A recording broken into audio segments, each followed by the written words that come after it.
میں کچھ کہنا چاہتا ہوں اور جاننا چاہتا ہوں جب تم ٹھیک ہو کر باہر نکلو گی تو تمہیں کچھ یاد نہیں رہے گا۔ میں کہنا چاہتا ہوں کہ وہ چپ ہو گیا۔ الفاظ جیسے دم توڑ گئے تھے۔ پہلی بار وہ کسی سے اپنے دل کی بات کہنے آیا تھا۔ دل کی بات، وہ بھی پاگل خانے میں۔ میں کہنا چاہتا ہوں کہ میں، ہاتھ جبیل، تمہارا انتظار کر رہا ہوں۔ کتنا مشکل تھا یہ سب اس کے لیے۔ اس کا چہرہ سرخ پڑ چکا تھا جبکہ وہ یوں ہی بیٹھی رہی۔ اس نے ہاتھ کی جانب رخ نہیں کیا۔ میں تمہیں ان سب خطوں کا جواب لکھوں گا، تم پڑھو گی نا؟ اس نے چہرہ اٹھا کر لڑکی کی جانب دیکھا، پر وہ جو دیوار سے سائیڈ ٹیک لگائے بیٹھی تھی اچانک اس کی جانب ڈھہ گئی۔ اس نے فوراً آگے بڑھ کر اسے تھاما۔ پہلے تو وہ گھبرا گیا، لیکن اگلے ہی پل اسے احساس ہوا کہ وہ سو چکی تھی۔ وہ بیٹھے بیٹھے سو گئی تھی، لیکن وہ نہیں سمجھ پایا تھا وہ رونے کے بعد ریلیکس کی وجہ سے سوئی تھی یا اس کی باتوں کو سنتے سنتے۔ البتہ وہ لمبے عرصے بعد بنا نشہ آور دوا کے سوئی تھی۔ ہاتھ جبیل کے لیے یہی کافی تھا۔ ماضی بھیانک ہوتا ہے، اور اکثر بھیانک ماضی ہمارے حال اور مستقبل کو اژدہے کی طرح نگل جاتا ہے۔ نکاح کے بعد وہ جاب کے سلسلے میں اسلام آباد آ گئی تھی۔ وہ لاہور سے اسلام آباد شفٹ ہوئی تھی۔ یہ ایک پروجیکٹ بیس جاب تھی۔ پروجیکٹ 6 مہینے کا تھا۔ اسے صرف 6 مہینے یہاں رہنا تھا۔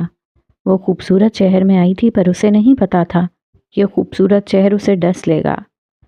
اس نے اپنے نمبر بدل لیے تھے، ہر جاننے والے سے دوری اختیار کر لی تھی۔ وہ سب پیچھے چھوڑ دینا چاہتی تھی، پر وہ آنے والے کل سے ناواقف تھی۔ جبکہ سلمہ بیگم نے اس عامل کی باتوں کو دماغ میں بٹھا لیا تھا۔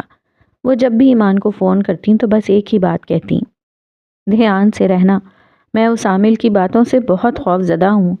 اللہ نہ کرے کچھ ویسا ہو گیا تو، بلکہ اب تم 6 ماہ بعد آؤ گی تو تمہاری رخصتی کر دوں گی۔ مشارب کی ماں بھی یہی چاہتی ہے۔ ایمان کے دل پر یہ باتیں کسی گھونسے کی طرح پڑتی تھیں۔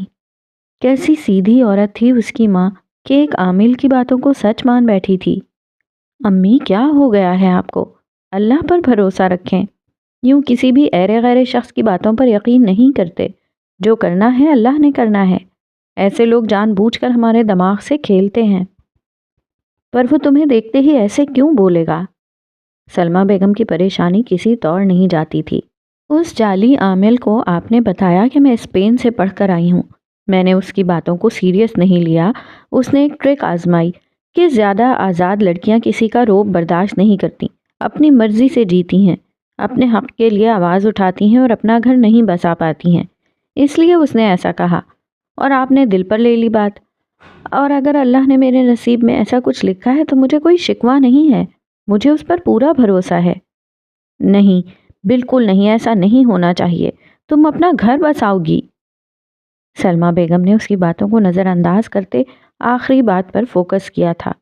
وہ زمانے سے، لوگوں سے خوفزدہ تھیں، کہیں لوگ انہیں باتیں نہ کریں، کہیں کچھ ایسا نہ ہو جائے۔ جبکہ ایمان افسوس سے انہیں سنتی رہی، وہ اور کچھ کر بھی نہیں سکتی تھی۔ تخلیق کی ندی۔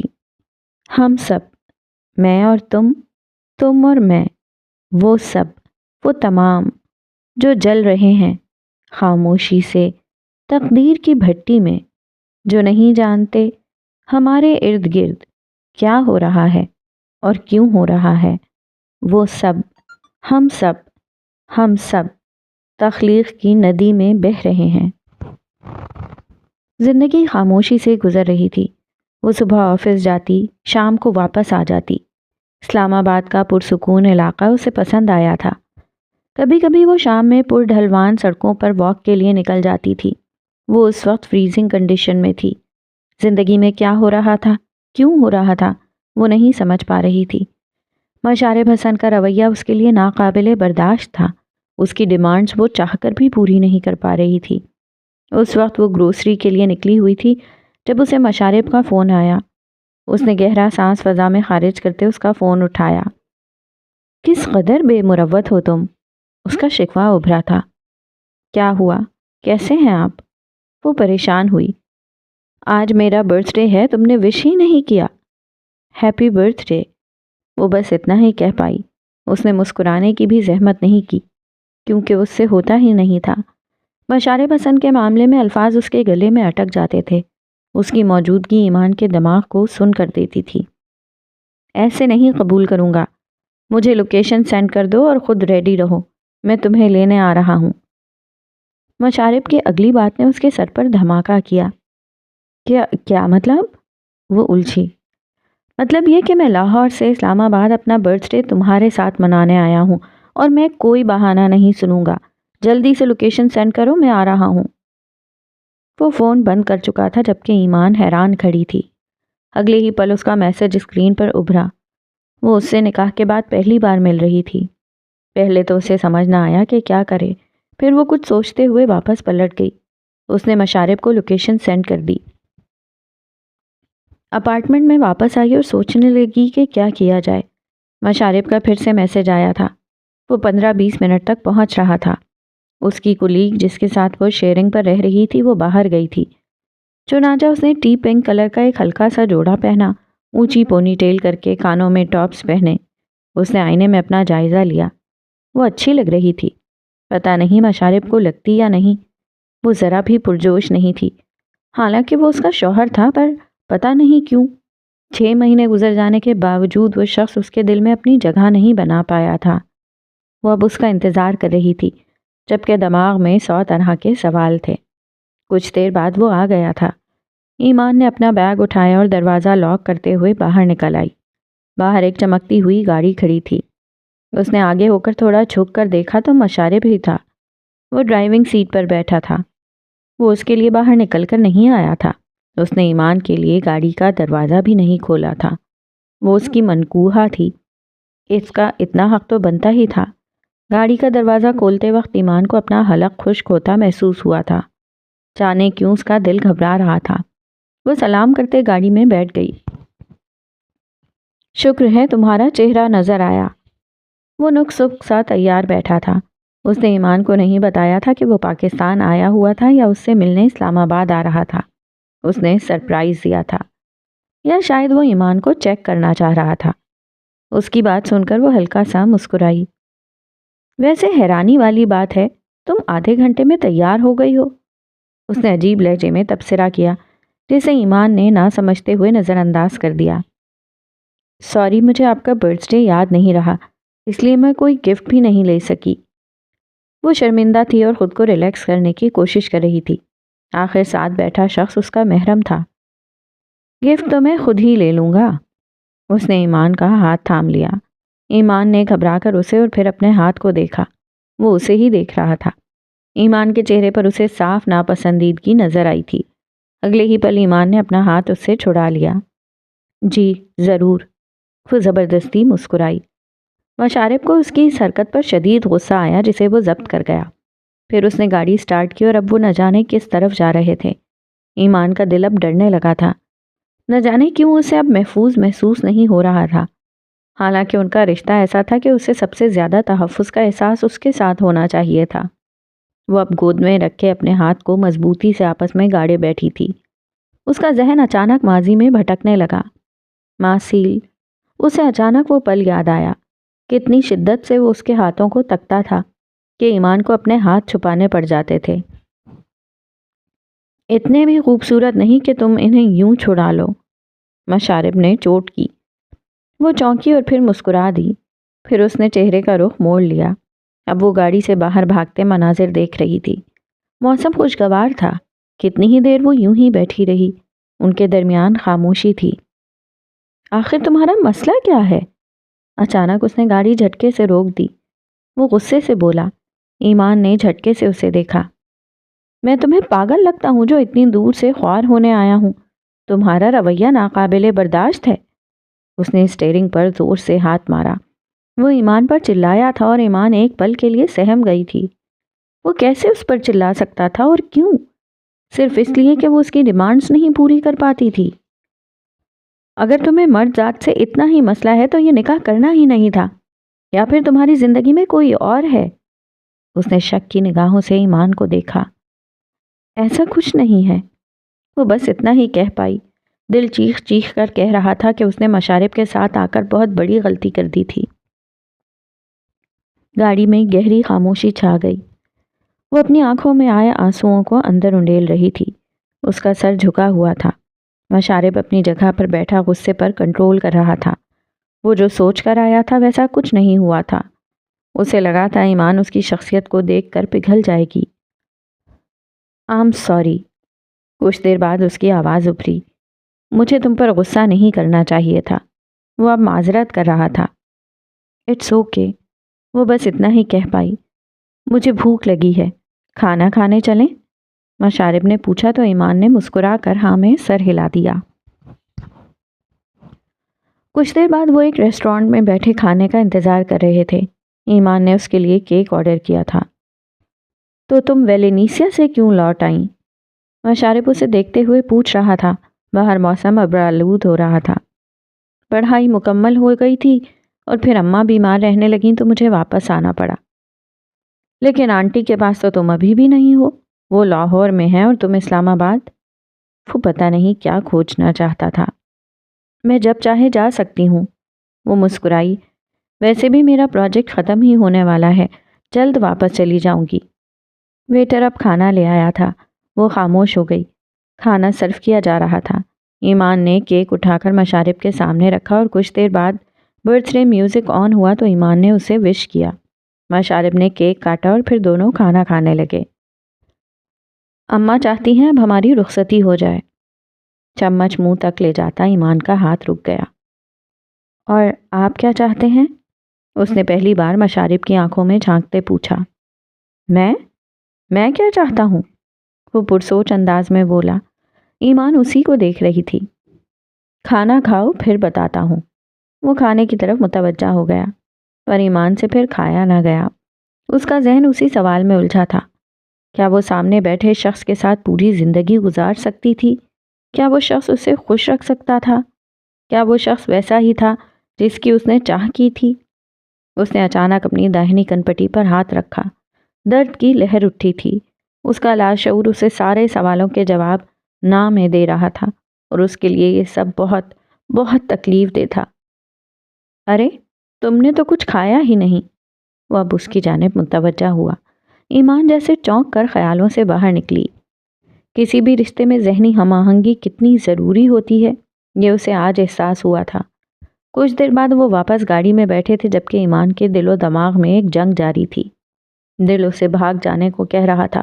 اسے کہہ رہا تھا مشارب ویسا انسان نہیں تھا جیسا اسے چاہیے تھا، جبکہ دماغ اسے صبر کرنے کو کہہ رہا تھا۔ ان کا نکاح ہو چکا تھا، شاید وقت کے ساتھ ٹھیک ہو جاتا۔ وہ اتنی غائب دماغ تھی کہ اسے احساس ہی نہیں ہوا تھا کہ وہ لوگ کہاں جا رہے تھے۔ اچانک گاڑی رکی تو وہ چونکی۔ آؤ تمہارے لیے ایک سرپرائز ہے۔ وہ فوراً گاڑی سے نکل گیا۔ ایمان کو بھی اترنا پڑا۔ یہ ایک 5 اسٹار ہوٹل تھا۔ پورا آسمان اب بادلوں سے ڈھک چکا تھا۔ مشارب اندر جا چکا تھا۔ وہ اس کے پیچھے آئی۔ اب وہ کاؤنٹر پر کھڑا کچھ بات کر رہا تھا۔ وہ دیکھتی رہی اور سمجھنے کی کوشش کرنے لگی کہ آخر وہ لوگ یہاں کیوں تھے۔ کچھ دیر بعد ہاتھ میں ایک چابی تھامے وہ اس کی جانب آیا۔ چلو، اس نے ایمان سے کہا۔ کدھر؟ ہم یہاں کیوں آئے ہیں؟ چلو تو بتاتا ہوں۔ اس کی کمر میں ہاتھ ڈال کر وہ اب اسے پکڑے سیڑھیوں کی جانب جا رہا تھا۔ ایمان کا دل تیزی سے دھڑکنے لگا۔ وہ کچھ کہنا چاہتی تھی پر مشارب اس کی سن ہی نہیں رہا تھا۔ وہ فون پر مصروف تھا۔ کچھ دیر بعد وہ ایک کمرے کے سامنے کھڑے تھے۔ وہ فون پر کسی سے بات کر رہا تھا اور ساتھ میں کمرے کا لاک کھول رہا تھا۔ دروازہ کھول کر اس نے ایمان کو اندر جانے کا اشارہ کیا اور خود واپس چلا گیا۔ وہ کمرے کے سامنے کھڑی تھی۔ اسے گھبراہٹ ہو رہی تھی۔ ایسا نہیں تھا کہ وہ کسی نامحرم کے ساتھ تھی، پر اس کا دل اسے بھاگ جانے کو کہہ رہا تھا۔ وہ وہیں کھڑی رہی۔ کچھ دیر بعد وہ واپس آیا تو ایمان وہیں کھڑی تھی۔ ارے تم ابھی تک یہیں کھڑی ہو؟ چلو جلدی سے اندر۔ مشارب یہ سب کیا ہے؟ وہ غصہ کرنا چاہتی تھی پر آواز کہیں دب کر رہ گئی۔ ارے بتاتا ہوں چلو تو، اور بے فکر رہو، شوہر ہوں تمہارا۔ وہ اسے اندر لایا۔ کمرہ صاف ستھرا تھا۔ اندر میز پر، بیڈ پر اور سائڈ ٹیبل پر سرخ پھول بکھرے ہوئے تھے۔ ایمان کھڑی رہی۔ بیٹھ جاؤ ایمان۔ اس نے کھینچ کر اسے صوفے پر بٹھایا اور خود نیچے بیٹھ گیا اس کے قدموں میں۔ اتنا کیوں ڈرتی ہو؟ تمہارا شوہر ہوں۔ وہ بار بار یہ جملہ دہرا رہا تھا۔ اسے احساس دلا رہا تھا کہ وہ اس کا شوہر تھا جس کے بیوی پر بہت سارے حقوق ہوتے ہیں۔ جانتی ہوں، پر یہ سب کس لیے؟ وہ اب لہجے کی سختی نہیں چھپا پائی تھی۔ میری اماں چاہتی ہیں اب ہماری رخصتی ہو جائے۔ وہ اپنے موقف کی جانب آیا۔ اور آپ کیا چاہتے ہیں؟ وہ اس کی آنکھوں میں دیکھتے پوچھنے لگی۔ دیکھو، ہمارے ماں باپ پرانے زمانے کے لوگ ہیں جبکہ ہم نہیں۔ میں نے اماں کی خوشی کے لیے یہ نکاح کیا تھا۔ ان کی خوشی کے لیے میں ان کی پسند کی لڑکی سے شادی کرنے پر راضی ہوا، پر بڑی وجہ یہ بھی تھی کہ تم بیرون ملک رہ کر آئی ہو۔ میرا خیال تھا تم بھی میری طرح لبرل ہوگی۔ ایمان کی بھویں سکڑی ہوئی تھیں، مشارب بھی سنجیدہ تھا۔ تم مجھے پسند آ گئی ہو، لیکن اس نے بات ادھوری چھوڑ دی۔ وہ اس کی بات مکمل ہونے کا انتظار کرنے لگی۔ وہ اس کی طرف متوجہ تھی۔ مشارب نے گہرا سانس لیا اور اٹھ کر ساتھ صوفے پر بیٹھ گیا۔ دیکھو ایمان، میں کسی ایسی لڑکی کے ساتھ پوری زندگی نہیں گزار سکتا اگر مجھے اس بات کا آئیڈیا ہی نہ ہو کہ اس لڑکی کے ساتھ میری ازدواجی زندگی کیسی ہوگی جس کے ساتھ میں نے کچھ ایکسپیرینس ہی نہ کیا ہو۔ ایمان کو لگا کسی نے اسے کھینچ کر تپتے صحرا میں چھوڑ دیا ہو۔ اس نے ایمان کا ہاتھ تھامنا چاہا۔ پہلے بات کلیئر کرے، ایکسپیرینس نہ کیا ہو مطلب؟ اگر ہم دونوں لبرل ہوتے تو ہمیں یہ شادی وادی کی ضرورت نہ پڑتی، پر تم مذہبی ہو تو تمہارے لیے نکاح کافی ہونا چاہیے۔ کیسی بہکی بہکی باتیں کر رہا تھا وہ؟ کون تھا وہ؟ ایمان پھیکے چہرے کے ساتھ اسے دیکھے گئی۔ ایسا تو کبھی نہیں سوچا تھا اس نے۔ نکاح کافی ہونا چاہیے، پر کس لیے؟ وہ صاف صاف سننا چاہتی تھی۔ یہ تجربہ کرنے کے لیے کہ ہم دونوں فزیکلی کتنا ایک دوسرے سے مطمئن ہوتے ہیں۔ عجیب آدمی تھا۔ ایمان کا دل کیا قہقہا لگائے، زور زور سے ہنسے اور پھر زور زور سے روئے۔ وہ تو کبھی ماسیل کو نہیں اپنا پائی تھی اسی لبرل سوچ کی وجہ سے، اور اس کا شوہر کیسی ڈیمانڈز کر رہا تھا اس سے۔ کیا وہ ہنستی بھی نہ؟ اور اگر میں آپ کو مطمئن نہ کر پائی؟ وہ سپاٹ چہرہ لیے سوال کر رہی تھی۔ اندر امٹتے طوفان کو اس نے اندر ہی رہنے دیا تھا۔ باہر شام کے سائے گہرے ہو رہے تھے۔ کچھ بادلوں کی وجہ سے سورج جلد چھپ گیا تھا۔ تو ہم الگ ہو جائیں گے، ناٹ اے بگ ڈیل۔ اس نے کندھے اچکائے، یوں جیسے سب کچھ اتنا آسان ہو۔ ایمان کا سر جھک گیا۔ وہ اب اپنے داہنے ہاتھ کے ناخنوں سے بائیں ہاتھ کی پشت کو کھرچ رہی تھی۔ آج کے دور میں یہ سب بہت ضروری ہے۔ دیکھو، اگر تم نے مجھے خوش کیا تو اس کے بعد ہم کچھ ٹیسٹ کروائیں گے تاکہ ہمیں پتہ چلے کہ ہم فرٹیلٹی کے حساب سے کس قدر فٹ ہیں، اور پھر رخصتی کر لیں گے۔ اور اس بار وہ ہنس دی، چہرہ جھکائے وہ ہنستی رہی۔ مشارب کو اس رد عمل کی توقع نہیں تھی۔ پھر اس نے چہرہ اٹھایا اور گردن گھما کر کچھ فاصلے پر بیٹھے مشارب کو دیکھا، یوں جیسے وہ پاگل ہو یا اپنا ذہنی توازن کھو چکا ہو۔ مجھے دیر ہو رہی ہے، جانا ہے مجھے۔ وہ اٹھ کھڑی ہوئی۔ کہاں جانا ہے تمہیں؟ اس نے ایمان کا بازو پکڑا۔ Don't touch me. ایمان نے جھٹکے سے اپنا بازو چھڑایا۔ اس کے اندر ایک الاؤ دہک رہا تھا جس کی تپش سے اب اس کا چہرہ سرخ ہونے لگا تھا۔ وہ اپنے اندر امٹتے غصے کے طوفان کو بڑی مشکل سے ضبط کر رہی تھی۔ حق ہے میرا، میں چھو سکتا ہوں تمہیں۔ یہ سب باتیں آپ کو نکاح سے پہلے کرنی چاہیے تھیں، تب آپ کو یہ سب یاد کیوں نہیں آیا؟ اس نے سرخ پھولوں سے سجے بیڈ کو دیکھتے نخوت سے کہا۔ اب کر رہا ہوں نا، میرے لیے یہ سب ضروری ہے۔ معاف کیجیے گا مشارب صاحب، بدقسمتی سے آپ کی ماں نے ایک غلط لڑکی چن لی ہے آپ کے لیے۔ وہ مضحکہ خیز انداز میں کہتی دروازے کی جانب بڑھی۔ تو میں سے نہیں جا سکتی، شوہر ہوں میں تمہارا، تمہارے لیے یہ سب گناہ نہیں ہے۔ وہ دبے دبے لہجے میں چلایا پر وہ نہ رکی۔ اگر تم نے دروازے سے قدم باہر نکالا تو میں تمہیں طلاق دے دوں گا۔ ایمان کو لگا کسی نے اس کے سر پر بم پھوڑا ہو۔ دروازے کا ہینڈل گھماتا اس کا ہاتھ ساکت ہوا۔ کتنا کمظرف انسان تھا وہ، آج اسے پتہ چلا تھا۔ وہ وہی کھڑی رہی کسی بت کی طرح۔ آخر مجھے مشارب سے محبت کیوں نہیں ہوتی ہے؟ وہ اکثر سوچتی تھی۔ وہ اس کا شوہر تھا، پر وہ کبھی اس کی جانب کشش محسوس نہیں کر پائی تھی۔ جن دلوں میں اللہ بستا ہو ان دلوں تک پہنچتے بھی اللہ والے ہی ہیں، اور مشارب اس دل میں رہنے کے بالکل قابل نہیں تھا۔ تمہیں یا تو میری بات ماننا ہوگی یا پھر میں وہ کمینی مسکان لیے بات ادھوری چھوڑ گیا۔ باہر اندھیرا مزید گہرا ہوا اور ہلکی پھلکی بوندا باندی شروع ہو گئی۔ آپ کو لگتا ہے میں ڈر جاؤں گی؟ وہ جھٹکے سے پلٹی۔ ڈرنا تو چاہیے۔ وہ پینٹ کی جیبوں میں ہاتھ ڈالتا اس کی جانب بڑھا۔ کینڈل لائٹ سے اٹھتی مہک سے اب ایمان کو اپنا دم گھٹتا محسوس ہوا تھا۔ اس نے یہ سب باتیں سنی تھیں کسی نہ کسی کے منہ سے کہ آج کل ایسا ہوتا ہے، آج کل پاکستانی مرد، مسلمان مرد عورت اس طریقے سے شادی کرتے ہیں، پہلے لیونگ ریلیشن شپ میں رہتے ہیں پھر نکاح کرتے ہیں۔ یہ سب عام تھا، اس نے سنا تھا، پر جب آج خود پر آیا تو اسے محسوس ہوا کہ یہ عام نہیں تھا۔ مسلمان مرد اور عورت کے لیے یہ عام ہو ہی نہیں سکتا تھا۔ بروکن فیملی، نفسیاتی باپ جس نے کبھی تمہیں بیٹی نہیں مانا، بیمار ماں جس کو تم پر بڑا مان ہے۔ کیسا لگے گا اگر اس کی بیٹی کو طلاق ہو جائے رخصتی سے پہلے ہی؟ وہ اس کے قریب آ کر سرگوشی نما انداز میں بولا۔ ہماری کمزور رگ کسی کمظرف کے ہاتھ لگ جائے تو ہمارے لیے جینا مزید مشکل ہو جاتا ہے۔ سوچو ذرا کیسا لگے گا تمہاری ماں کو جب پتہ چلے گا کہ اس کی بیٹی کو گھر بیٹھے طلاق ہو گئی ہے۔ وہ اس کی کمزوری سے فائدہ اٹھانا چاہ رہا تھا۔ اس پل ایمان کا شدت سے دل چاہا کہ اس کا نکاح کبھی مشارب سے نہ ہوا ہوتا۔ کاش! دل نے آہ بھری تھی، پر وہ ڈٹی رہی۔ مجھے فرق نہیں پڑتا۔ اس نے پلٹتے دروازے کا ہینڈل گھمایا۔ اس سے پہلے دروازہ کھلتا مشارب نے اسے کندھوں سے پکڑ کر جھٹکا دیا۔ اس کی برداشت ختم ہو گئی تھی۔ بس بہت ہو گیا تمہارا ڈرامہ، پارسائی کا اتنا ناٹک کیوں؟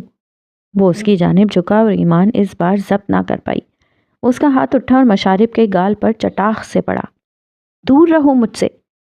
وہ اب غم، غصے اور خوف کی وجہ سے لرزنے لگی تھی۔ وہ جانے کے لیے آگے بڑھی، مشارب تو ساکت رہ گیا تھا۔ سمجھتی کیا ہو خود کو؟ مشارب نے اس بار اسے دھکا دیا، دروازے سے اس کا سر ٹکرایا۔ تمہیں کیا لگتا ہے تم جیسی گنوار کے ساتھ میں اپنی پوری زندگی گزار دوں گا؟ وہ غصے سے غرایا تھا۔ میں تمہیں طلاق دیتا ہوں۔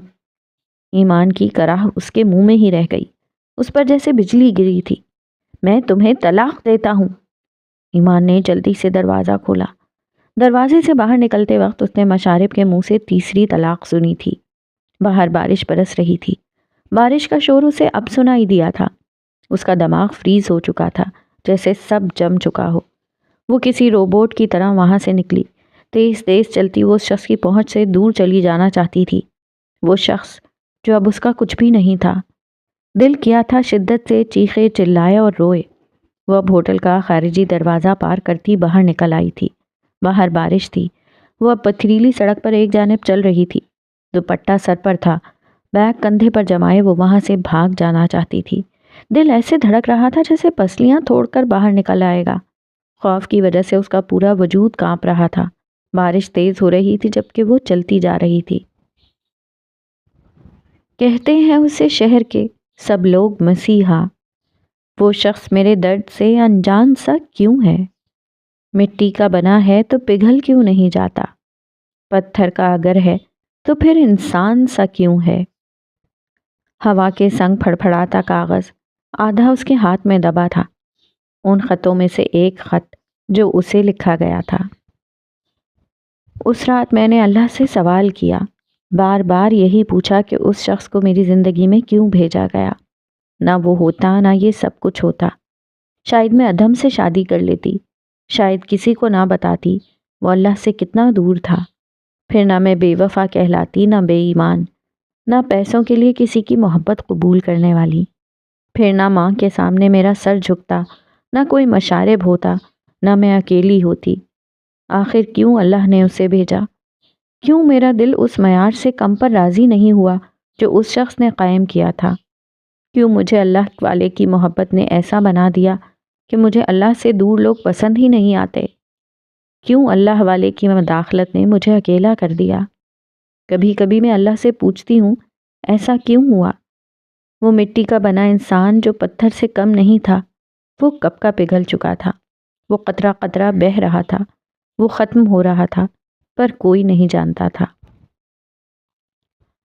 وہ چلتے چلتے کافی دور نکل آئی تھی، سامنے ہی بس اسٹاپ تھا۔ وہ وہاں کھڑی ہو گئی۔ بارش ہلکی تھی لیکن وہ کافی حد تک بھیگ چکی تھی۔ اسے حیرت ہو رہی تھی خود پر کہ وہ صحیح سلامت کیسے تھی۔ آس پاس کے لوگ بارش انجوائے کر رہے تھے۔ اس نے خالی خالی نظروں سے چاروں جانب دیکھا۔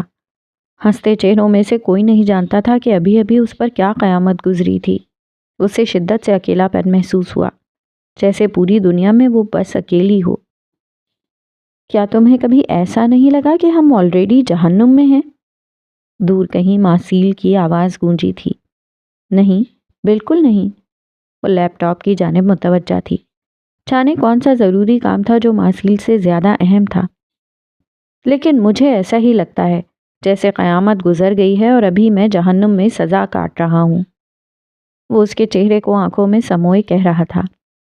کیسی سزا؟ اور ویسے بھی سزا ایسی نہیں ہوتی۔ وہ کام کرتے کرتے اس کی باتوں کا جواب دے رہی تھی۔ پول میں بطخیں تیر رہی تھیں اور وہ دونوں ماسیل انسٹیٹیوٹ میں تھے۔ اکیلے پن کی سزا۔ شاید مجھے اکیلے پن کی سزا دی گئی ہے، وہ بتا رہا تھا۔ اکیلے پن کی سزا کون سی ہوتی ہے بھلا؟ پھول جھی۔ جب آپ کی سوچ کسی سے نہ ملتی ہو، جب کوئی آپ کا درد نہ سمجھ پائے، یہاں تک کہ آپ کا محبوب شخص بھی نہیں۔ وہ بے بسی سے بولا تھا، اور آج اسے یہی احساس ہوا تھا جیسے قیامت گزر چکی ہو اور اللہ نے اسے اکیلے پن کی سزا کاٹنے جہنم میں بھیج دیا ہو، جہاں کوئی بھی اس کا درد نہ سمجھتا تھا، کوئی اس کے دکھ سے واقف نہ تھا۔ وہ کتنی دیر تک بس اسٹاپ پر کھڑی رہی۔ وہ نہیں جانتی تھی بس کب آئی، وہ کب اندر بیٹھی۔ اسے یہ بھی احساس نہ ہوا۔ چونکی تب جب اسے کارڈ اسکین کرنے کو بولا گیا۔ اس کے پاس کارڈ نہیں تھا، شاید وہ کہیں بھول آئی تھی۔ اس نے ٹکٹ خریدی اور پیسے ادا کر دیے۔ والیٹ بیگ میں واپس ڈالتے اس کے ہاتھ رک گئے۔ اس کے کندھوں پر ایک جیکٹ تھی۔ وہ ساکت رہ گئی۔ جیکٹ کہاں سے آئی تھی اسے نہیں پتا چلا۔ کون اس کے کندھوں پر ڈال گیا تھا اسے احساس ہی نہ ہوا۔ کیا وہ اتنا غائب دماغ رہی تھی؟ اس کی آنکھوں میں اب آنسو ابھرنے لگے تھے۔ وہ یوں ہی بیٹھی رہی۔ بس رک رہی تھی۔ سٹاپ گزرتے جا رہے تھے۔ وہ شیشے سے باہر بھاگتے نظاروں کو دیکھ رہی تھی، جبکہ دماغ ابھی تک اس بات کو قبول کرنے سے عاری تھا کہ اس کے ساتھ کیا ہو چکا تھا۔ وہ آج صبح تک کسی کی منکوحہ تھی اور اب طلاق یافتہ تھی۔ کیا دنیا اسے قبول کر لے گی؟ وہ گود میں رکھے اپنے بیگ پر جھک گئی۔ سر میں درد کی ٹیسیں اٹھ رہی تھیں۔ اس نے جیکٹ اتار کر گود میں رکھ لی تھی اور تبھی اس کی نظر ایک سفید کاغذ پر پڑی جس کا کونا جیکٹ کی جیب سے نظر آ رہا تھا۔ وہ سیدھی ہوئی اور اس نے کاغذ کو نکالا۔ وہ کاغذ فولڈ تھا۔ اس نے کھولا تو اندر بڑا سا لکھا گیا تھا، نہیں، ہم جہنم میں نہیں ہیں بلکہ تخلیق کی ندی میں بہہ رہے ہیں۔ یہ ندی تمہیں صحیح ٹھکانے پر لے جائے گی۔ الفاظ اس کے سر کے اوپر سے گزر گئے۔ اس نے کاغذ کا گولا بنا کر بیگ میں ڈال لیا اور پھر سے جھک کر اپنے بیگ پر سر رکھ دیا۔ اس وقت اس کا شدت سے یہی دل چاہ رہا تھا کہ یہ بس چلتی رہے، کبھی نہ رکے اور اسے کہیں اترنا نہ پڑے، کیونکہ اس کی کوئی منزل نہیں تھی۔ وہ 2 دن آفس نہ جا سکی، اس میں ہمت ہی نہیں تھی۔ بس ایک ہی بات کھائی جا رہی تھی کہ سلمہ بیگم کو کیا جواب دے گی۔ اسے دنیا کی فکر نہیں تھی۔ اللہ اس کے راز سے واقف تھا، اس کی سچائی جانتا تھا، لیکن سلمہ بیگم، وہ کیسے انہیں یہ خبر دے گی؟ سلمہ بیگم سے بھی اس نے 2 دنوں سے بات نہیں کی تھی۔ وہ بے سد بستر پر لیٹی تھی جب اسے سلمہ بیگم نے خود ہی فون کر لیا۔ ایمان کو اٹھانا پڑا۔ مشارب کی ماں کا فون آیا تھا۔ وہ لوگ رخصتی پر زور دے رہے ہیں، بلکہ مشارب نے خود مجھ سے بات کی ہے۔ وہ کہہ رہا ہے اب جلد سے جلد یہ فریضہ انجام دے دیا جائے۔ سلام دعا کے بعد سلمہ بیگم نے گویا بم پھوڑا تھا۔ بس اب تم جلدی سے واپس آ جاؤ، میں تمہیں رخصت کر کے پرسکون ہو جاؤں گی۔ مشارب اس حد تک گر سکتا تھا، وہ نہیں جانتی تھی۔ البتہ اس کا فون ہاتھ سے چھوٹ کر گر گیا تھا۔ اسکرین پر مشارب کا میسج چمک رہا تھا، میں ہاتھ آئی چیز یوں آسانی سے جانے نہیں دیتا۔ کیا یوں بھی ہوتا ہے؟ کیا کوئی مسلمان مرد ایسی حرکت کر سکتا ہے؟ کیا اسے خوف نہیں آتا؟ کیا انسان بھول چکا ہے کہ اسے کس کے پاس لوٹنا ہے؟ سلمہ بیگم کی آواز ابھرتی رہی جبکہ وہ زمین پر فون کے پاس بیٹھی تھی۔ اس میں ہمت نہیں تھی کہ وہ ان سے بات کرتی۔ مشارب نے اسے طلاق دی، اسے اس بات کا دکھ نہیں تھا۔ وہ طلاق کے بعد ایسی حرکت کرے گا، یہ اس کے وہم و گمان میں بھی نہیں تھا۔ کبھی کبھی زندگی ہمارے اتنے بڑے بڑے امتحان لیتی ہے کہ ہمیں سمجھ نہیں آتا سب حقیقت ہے یا نہیں۔ وہ آفس جانا شروع ہو گئی تھی، لیکن وہ سلمہ بیگم کو سچ نہیں بتا پائی تھی۔ کیسے بتاتی؟ وہ اپنی ماں کو اس سچائی سے کیسے آگاہ کرتی کہ اسے گھر بیٹھے طلاق ہو گئی تھی؟ اور وجہ کیسے بتاتی؟ کیسے بتاتی کہ مشارب جس چیز کی ڈیمانڈ کر رہا تھا وہ اس کے نزدیک غلط تھا؟ وہ ایک ایسے شخص کے ساتھ کیسے زندگی گزار پاتی؟ اس کے چاروں جانب سب دھند میں لپٹا تھا، اور وہ اس دھند میں اکیلی تھی، بہت اکیلی۔ کب دن ہوتا تھا کب رات، اسے کچھ سمجھ نہیں آتا تھا۔ انہی سوچوں میں مگن بے دھیانی میں روڈ کراس کرتے وقت وہ دائیں جانب سے آنے والی گاڑی سے نہ بچ پائی۔ ٹائروں کی چرچراہٹ کی آواز فضا میں گونجی۔ اس پل اس نے شدت سے خواہش کی تھی کہ وہ مر جائے۔ جیتے جی کیسے وہ سلمہ بیگم کو سچ بتاتی۔ وہ دور اچھل کر گری تھی، اسے کہاں چوٹ لگی کچھ پتہ نہیں چلا۔ اس نے لوگوں کو خود پر جھکتے پایا اور پھر دھند مزید گہری ہو گئی، سب کچھ کوہرے کے پیچھے چھپ گیا۔ آنکھ کھلی تو وہ اسپتال میں تھی۔ اس کی ٹانگ پر چوٹ آئی تھی اور نیچے گرنے کے باعث سر پر گہری چوٹ لگی تھی۔ اس نے اٹھنے کی کوشش کی لیکن اٹھ نہیں پائی۔ تو کیا میری سزا ختم نہیں ہوئی؟ اس کی آنکھیں نم ہونے لگی تھیں۔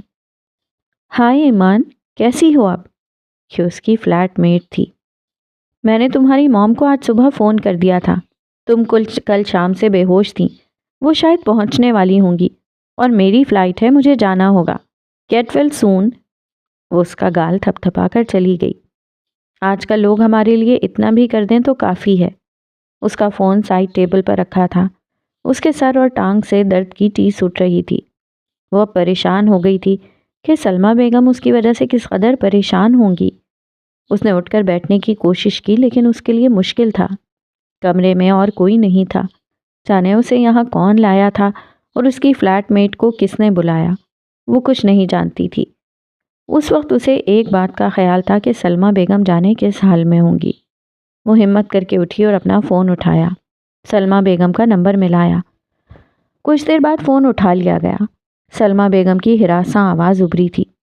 کیسی ہو میری بچی؟ یہ سب کیسے ہو گیا؟ وہ رو رہی تھیں۔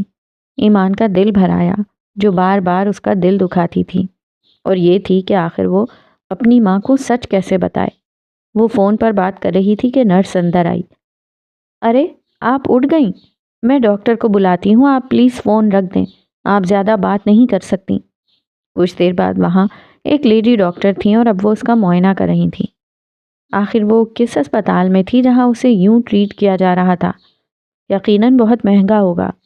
اسے اب بل کی فکر ہونے لگی۔ اس کے سر میں درد تو تھا ہی، پر وہ ڈاکٹر کے سوالوں کا جواب دے رہی تھی۔ کیا میں کل شام سے بے ہوش تھی؟ اسے یقین نہ آیا تو اس نے سوال پوچھ لیا۔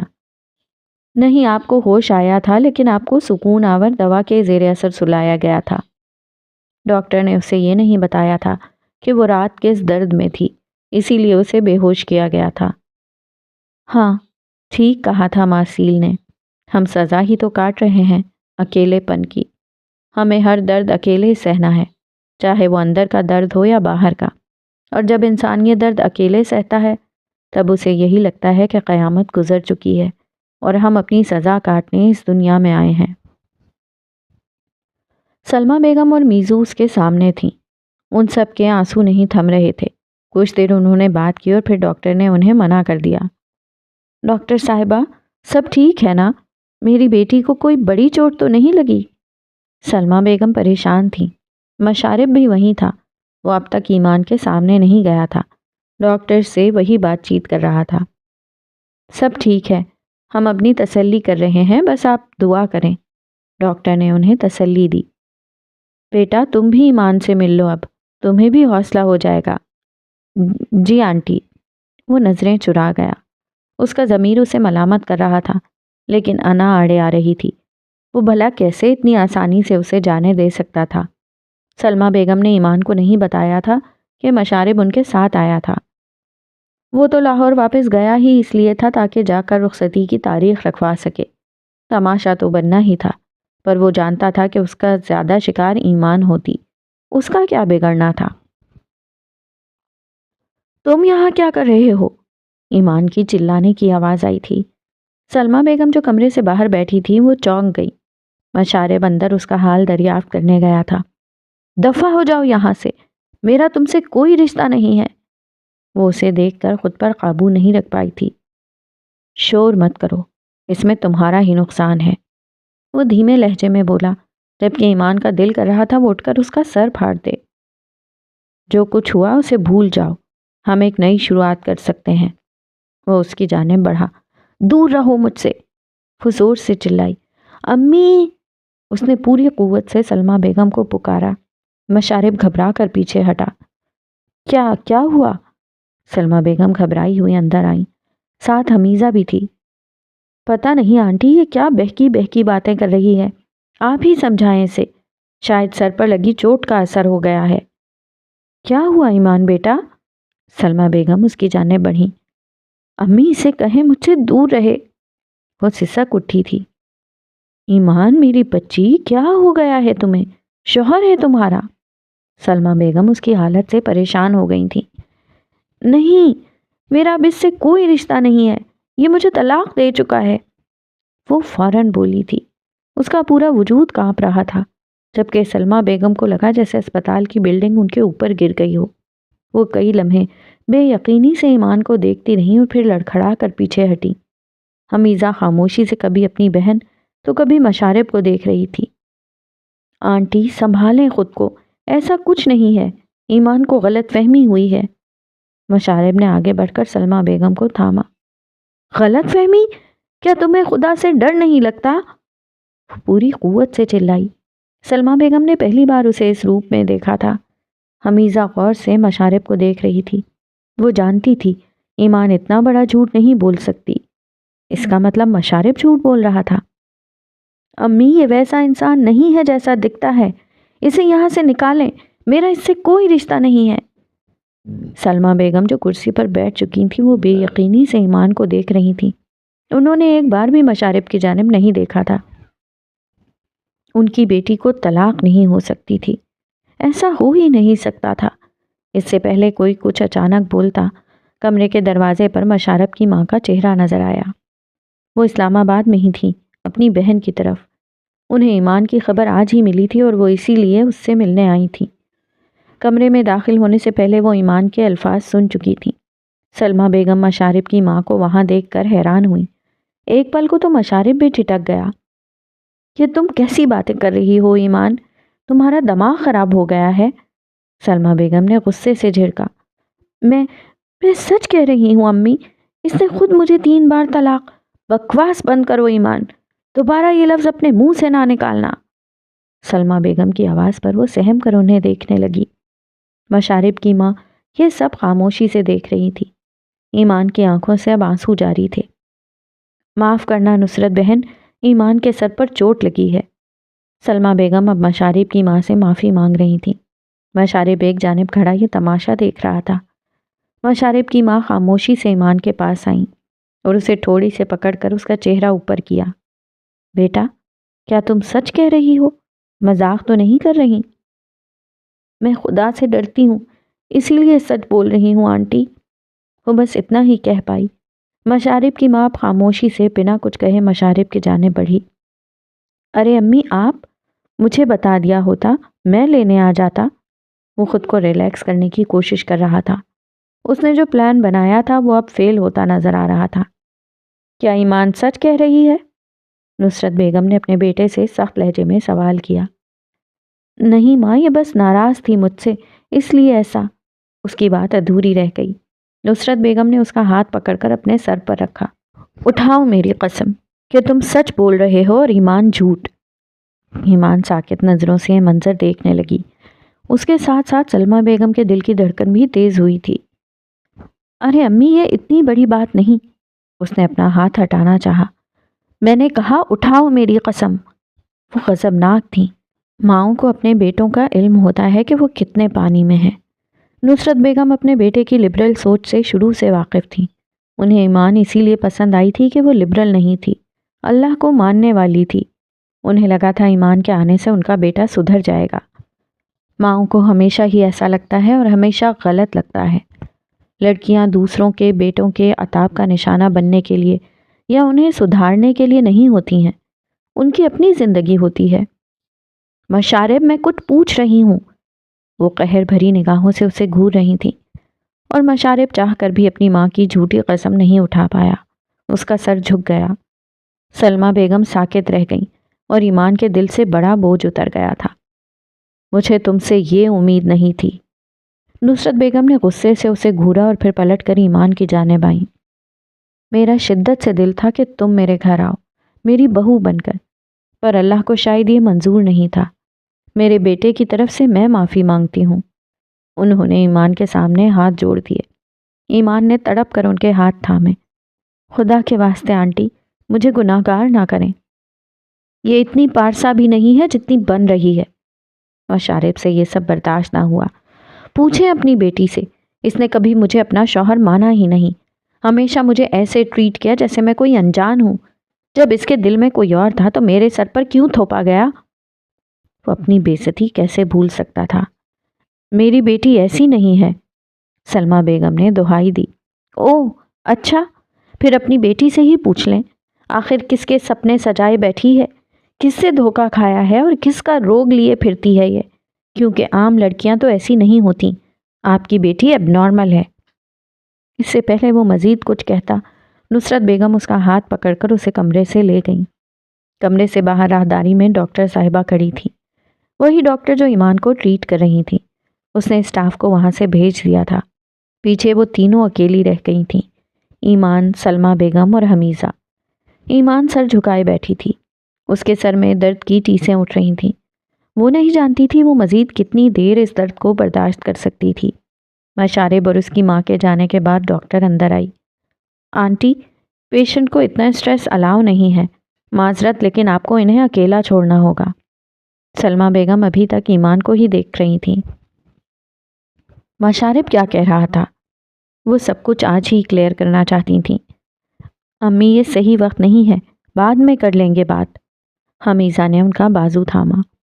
مجھے ابھی بات کرنی ہے۔ سلمہ بیگم کے ٹھنڈے لہجے پر ایمان بیڈ سے نیچے اتر آئی۔ امی، ایسا کچھ نہیں ہے، میرا یقین کریں، میری زندگی میں کوئی بھی نہیں ہے۔ ایمان سب کچھ سہ سکتی تھی، پر اپنی ماں کا خود کی وجہ سے مان ٹوٹتا نہیں دیکھ سکتی تھی۔ وہ ان کی آنکھوں میں اپنے لیے بے اعتباری نہیں دیکھ سکتی تھی۔ پہلے ہی ماسیل کی ایک فون کال نے اس کا بہت نقصان کیا تھا، مزید نہیں سہ سکتی تھی۔ اور دل میں؟ سلمہ بیگم کے لہجے اور نگاہوں دونوں میں شک تھا۔ ایمان کو اپنے اندر ٹوٹ پھوٹ سی محسوس ہوئی۔ کوئی بھی نہیں ہے امی، وہ کیسے یقین دلاتی؟ جھوٹ نہیں ایمان، اب تم اپنی ماں کی قسم اٹھاؤ اور سچ بتاؤ۔ اس نے سلمہ بیگم کا یہ روپ پہلی بار دیکھا تھا۔ اس کے ہونٹ پھڑپڑائے، لیکن وہ کچھ کہہ نہ پائی۔ ڈاکٹر یہ سب خاموشی سے دیکھ رہی تھی۔ اس کے ہاتھ میں موبائل فون تھا جس پر ریکارڈنگ کا آپشن آ رہا تھا۔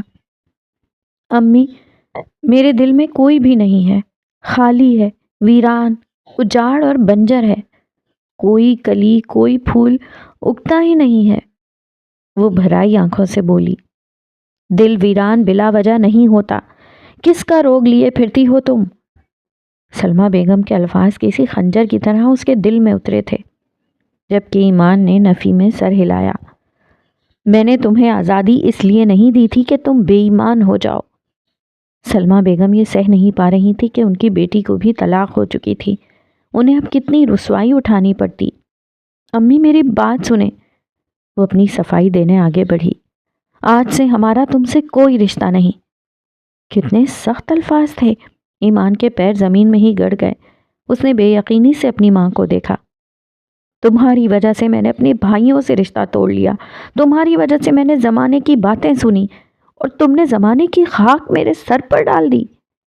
ایمان نے مدد طلب نظروں سے حمیزہ کو دیکھا۔ اس نے آگے بڑھ کر سلمہ بیگم کو روکنا چاہا۔ آئندہ مجھے اپنی شکل مت دکھانا، رہو جس کے ساتھ رہنا ہے۔ وہ حمیزہ کو بازو سے کھینچتے کمرے سے باہر نکل گئیں۔ نہیں نہیں امی، مت جائیں، میری بات سنیں، میں بے ایمان نہیں ہوں۔ اس نے سلمہ بیگم کے پیچھے بھاگنا چاہا، پر ٹانگ پر لگی چوٹ کی وجہ سے وہ 2 قدم بھی نہ چل پائی اور لڑکھڑا کر گری۔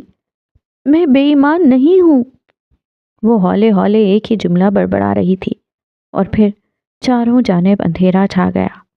وہ ایمان بنت عبداللہ، ساری دنیا سے جیتنے والی، یہاں تک کہ عبداللہ شہاب دین یعنی اپنے باپ کے سامنے ڈٹ جانے والی، صرف اپنی ماں کے سامنے ہار جاتی تھی۔ ہاں، سننے اور دیکھنے والے کہتے تھے کہ وہ اپنی ماں سے عشق کرتی تھی۔ وہ آج سلمہ بیگم کے سامنے ہار کر اپنی پوری دنیا ہار گئی تھی۔ کچھ دیر بعد نرس اور ایک اور ڈاکٹر اس کے کمرے کی جانب بھاگے تھے۔ عبدل، کیچڑ میں دھنستے ہوئے اس نے اپنے بچاؤ کے لیے زور سے اسے پکارا تھا، ایک آخری پکار۔ یہ اتنی زوردار اور دردناک تھی کہ وہ ہڑبڑا کر اٹھ بیٹھا۔ وہ پورا پسینے میں بھیگا ہوا تھا۔ جانے کیسے کام کرتے کرتے اس کی آنکھ لگ گئی۔ اسے کافی دیر بعد یہ خواب نظر آیا تھا۔ وجہ وہ جانتا تھا۔ وہ اب کرسی پر بیٹھا گہری سانس لے رہا تھا۔ سامنے اس کا لیپ ٹاپ آن تھا۔ اس نے اپنے ہاتھوں سے چہرے کو رگڑا۔ پیشانی پر پسینے کے ننھے قطرے تھے۔ باہر کافی اندھیرا تھا۔ وہ اپنی جگہ سے اٹھا اور کھڑکی میں جا کر کھڑا ہو گیا۔ شاید ہی وہ کبھی سکون سے سویا ہو جب سے اسے یہ خواب آنے لگے تھے۔ وہ اب جانتا تھا خواب والی لڑکی کون تھی، اور یہ جاننے کے بعد تو اس کی بے چینی مزید بڑھ گئی تھی۔ کچھ دیر بعد اس کے فون کی اسکرین جگمگ کرنے لگی۔ ڈاکٹر مہک کا نام جگمگ کر رہا تھا۔ میرے خیال سے اب آپ کو وزٹ کرنا چاہیے تاکہ پیشنٹ کو آپ خود دیکھ سکیں۔ مجھے یہ حق نہیں، وہ بس اتنا ہی کہہ پایا۔ وہ اب میرڈ نہیں ہے مسٹر ہاد جبیل، اسے ڈیورس ہو چکی ہے۔ ڈاکٹر مہک نے اس کی سماعت پر بم پھوڑا۔ واٹ؟ وہ ساکت ہوا۔ کچھ بھیجا ہے آپ کو، ایک ریکارڈنگ، آپ سن لیں، آئیڈیا ہو جائے گا۔ ڈاکٹر مہک فون بند کر چکی تھی جبکہ وہ وہیں کھڑا رہ گیا تھا۔ ہم والدین اس بات کو قبول کیوں نہیں کر پاتے کہ اولاد ایک آزمائش ہے؟ اولاد ہماری طرح ہی مٹی سے بنے انسان ہیں۔ وہ بھی خطا کر سکتے ہیں، وہ بھی بھٹک سکتے ہیں، وہ بھی سینے میں دل رکھتے ہیں اور وہ بھی دل کے ہاتھوں مجبور ہو سکتے ہیں۔ سلمہ بیگم نے اپنی پوری زندگی ایمان پر انویسٹ کی تھی تاکہ اسے ہر طرح سے پرفیکٹ بنایا جا سکے، اور وہ بنی رہی۔ کم عمری سے ہی ایک پرفیکٹ شخص کو دل میں رکھنے کے باوجود وہ کبھی نہیں ڈگمگائی، اس نے کبھی شکایت کا موقع نہیں دیا۔ سلمہ بیگم کو لگتا تھا ان کی بیٹی کے دل تک کبھی کوئی پہنچ ہی نہیں سکتا۔ انہوں نے ہمیشہ ایک ہی خواب دیکھا تھا کہ ایمان بنت عبداللہ اپنی ماں کی طرح طلاق یافتہ نہیں کہلائے گی، بلکہ شادی شدہ ایک پرفیکٹ زندگی گزارے گی تاکہ کوئی ان پر بات نہ کر سکے، کوئی ان کی تربیت پر انگلی نہ اٹھا سکے۔ پر ماں باپ اس بات سے انجان ہوتے ہیں کہ ہر انسان کو اللہ نے کسی مقصد کے لیے بھیجا ہے۔ ہر انسان نے 100 طرح کی جنگیں لڑنی ہیں۔ ہماری زندگی پرفیکٹ نہیں ہو سکتی، کوئی پرفیکٹ زندگی ہوتی ہی نہیں ہے، ہم جیسے انسانوں کی تو بالکل نہیں۔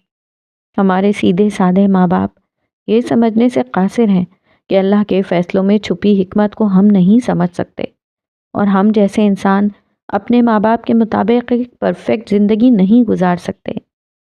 سلمہ بیگم نے جو ایمان کا خاکہ بنا رکھا تھا، جو پرفیکٹ بت انہوں نے ایمان کا بنایا تھا، وہ ٹوٹ چکا تھا، اور سلمہ بیگم کو اس بات سے بہت تکلیف ہوئی تھی، لیکن وہ اس بات سے بے خبر تھیں کہ وہ اپنے وقتی غصے اور انا میں کتنی بڑی غلطی کرائی تھیں۔ حال ہم جینا سیکھ جائیں گے جس دن ہم اپنے ماضی سے نکل آئے۔ وہ ابھی اپنے ماضی سے نہیں نکلی ہے، جس دن نکل آئے گی اس دن ٹھیک ہو جائے گی۔ اور وہ کیسے اپنے ماضی سے نکل سکتی ہے؟ اسے قبول کر کے۔ قبول کرنا ہمیں بہت ساری تکلیفوں سے بچاتا ہے۔ ماضی جیسا بھی ہو، اگر ہم اس سے پیچھا چھڑانا چاہیں گے تو یہ کبھی ہمارا پیچھا نہیں چھوڑے گا، بلکہ یہ ہم پر حاوی ہوگا۔ البتہ اگر ہم اسی ماضی کو قبول کر لیں کہ جو ہوا اچھا ہوا، جو ہوا وہ ہونا ہی تھا، جو ہوا کسی وجہ سے ہوا، تو ہم اپنے دماغ پر کنٹرول کر سکتے ہیں۔ دماغ پر کنٹرول ہم لوگوں کا کام نہیں ہے۔ تم ہی تو کہتے ہو وہ عام نہیں ہے مسٹر جبیل۔ ڈاکٹر نے اس کی جانب رخ کیا۔ ہاں، وہ عام نہیں ہے۔ تو پھر انتظار کرو اس وقت کا جب وہ اپنے دماغ پر کنٹرول کرتی ہے۔ انسانی دماغ سے زیادہ طاقتور کچھ نہیں ہے۔ انسان جب اس پر کنٹرول کر لیتا ہے تو پھر کائنات کے بڑے رازوں کو پا لیتا ہے۔